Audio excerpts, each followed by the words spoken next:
Before becoming a dominant voice on the internet, 13-year-old Jimmy Donaldson was an extreme introvert. He spent his time hiding his face under a baseball cap, unable to speak to people. His environment offered little stability. His parents, both active-duty military, were in an abusive relationship that ended in divorce. The one escape he had, a deep passion for baseball, was abruptly taken away when doctors diagnosed him with Crohn's disease, leaving him too physically weak to play the sport. Left with an empty schedule and an inherently obsessive personality, that intense focus found a new target. Jimmy turned his attention to a website where people uploaded videos of themselves playing Call of Duty and Minecraft. Using an Xbox and a random username, he started creating content without ever showing his face. He uploaded relentlessly for 7 years, saving up single dollars for basic equipment while hiding his channel from his mother. But growth remained flat. When he turned 17, his mother gave him an ultimatum: go to college or move out. He either had to reverse engineer the platform's mechanics or abandon it. While pretending to attend college classes, Jimmy made a desperate pivot. He abandoned standard gaming videos and relied on raw, physical endurance. He sat in front of a camera and began counting from 1 all the way to 100,000. This chart tracks his viewership over time. After 40 hours of continuous counting, he uploaded the result. Following 7 years of stagnant growth, this single video garnered 5 million views in its first 5 days. This provided the first variable in his success equation. The YouTube algorithm is indifferent to traditional production value. It rewards the undeniable spectacle of the unbelievable. By 2017, his subscriber count hit 1 million, attracting his first major brand deal. A sponsor offered him $5,000. Jimmy countered, negotiating the amount up to $10,000 on the promise that he could make the resulting video go viral. He took the $10,000 sum, walked outside, and handed it directly to a homeless man.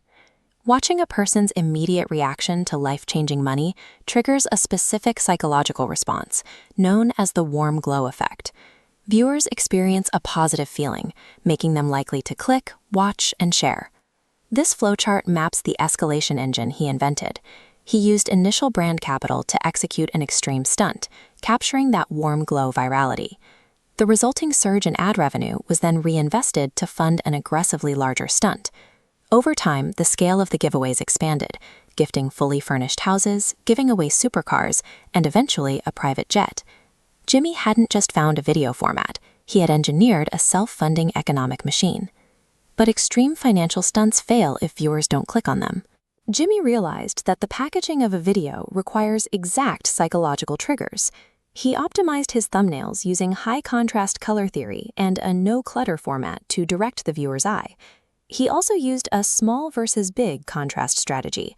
By placing an average-sized human next to a massive structure, like a giant Lego tower, the image shocks the brain's internal sense of scale, forcing a click. This graph represents standard viewer retention on YouTube, where half the audience often leaves within the first minute. To counter this drop-off, Jimmy developed a strict minute-by-minute framework, as detailed in his leaked internal documents. The framework starts with a 10-second rule. If the thumbnail promises to help 1,000 deaf people hear, the first person is fitted with a hearing aid in the first 10 seconds. This fulfills the viewer's expectation and encourages them to continue. Following the opening, minutes 1 to 3 focus on rapid story progression. Then, at the 3-minute and 6-minute marks, he introduces targeted re-engagements, unexpected twists or high-stakes moments designed to jolt any viewers who might be losing interest. Through this clinical sequence of instant gratification and timed visual shifts, he was effectively and actively programming human attention spans. By 2024, this methodology had built an empire. Jimmy amassed 300 million subscribers, a net worth exceeding $1 billion, and a sprawling production infrastructure. Then, a former employee released a 2-part exposé. The videos alleged that the core variables of Jimmy's success, the charities, the challenges, and the prizes, were staged with computer graphics and hidden scripts. The fallout was immediate. Dislikes flooded his channel, sponsors canceled multi-million-dollar contracts, and a boycott movement dominated social media trends. This event tested whether a system built on algorithmic optimization could survive a collapse in human trust. Rather than reacting with panic, Jimmy maintained silence. He allowed independent channels to examine the claims and debunk the forged visual evidence first.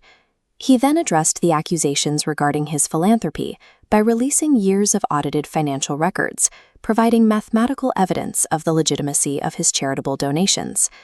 The transparent data stabilized his audience. He regained public trust and expanded into traditional media, securing a $100 million television deal with Amazon Prime. Jimmy's career demonstrates the scale achievable when content is treated as a repeatable experiment. He transitioned from a silent room in North Carolina to reaching a larger audience than many traditional broadcast networks.